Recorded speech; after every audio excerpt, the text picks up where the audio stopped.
പഞ്ചാബിൽ വീണ്ടും ശിരോമണി അകാലിദൾ ബി.ജെ.പി. സഖ്യത്തിന് കളമൊരുങ്ങുന്നു. ശിരോമണി അകാലിദൾ അധ്യക്ഷൻ സുഖ്ബീർ സിംഗ് ബാദൽ പ്രധാനമന്ത്രി നരേന്ദ്രമോദിയുമായി നടത്തിയ കൂടിക്കാഴ്ചയ്ക്ക് പിന്നാലെയാണ് സഖ്യരൂപീകരണം വീണ്ടും സജീവ ചർച്ചയായത്.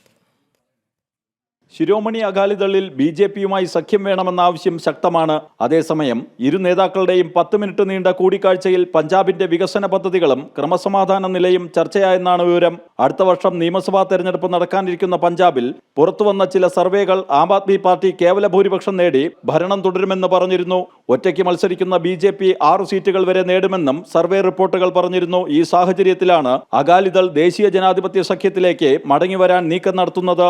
ബി.ജെ.പി അകാലിദൾ സഖ്യം രൂപം കൊണ്ടാൽ അത് ആം ആദ്മി പാർട്ടിക്കും കോൺഗ്രസിനും ഒരുപോലെ ഭീഷണിയാണ്. ബി.ജെ.പി സംസ്ഥാനത്ത് സ്വാധീനം വർദ്ധിപ്പിക്കാനുള്ള ശ്രമത്തിലാണ്. ശിരോമണി അകാലിദൾ എൻ.ഡി.എയിലേക്ക് മടങ്ങിയെത്തിയാൽ ഒന്നിച്ച് നിയമസഭാ തെരഞ്ഞെടുപ്പിനെ നേരിടുന്നത് ഗുണം ചെയ്യുമെന്നാണ് ചില മുതിർന്ന ബി.ജെ.പി നേതാക്കളുടെ അഭിപ്രായം. എന്നാൽ സഖ്യകാര്യത്തിൽ ദേശീയ നേതൃത്വം തീരുമാനമെടുക്കട്ടെ എന്ന നിലപാടിലാണ് സംസ്ഥാന ഘടകം. ജനം, ഡൽഹി.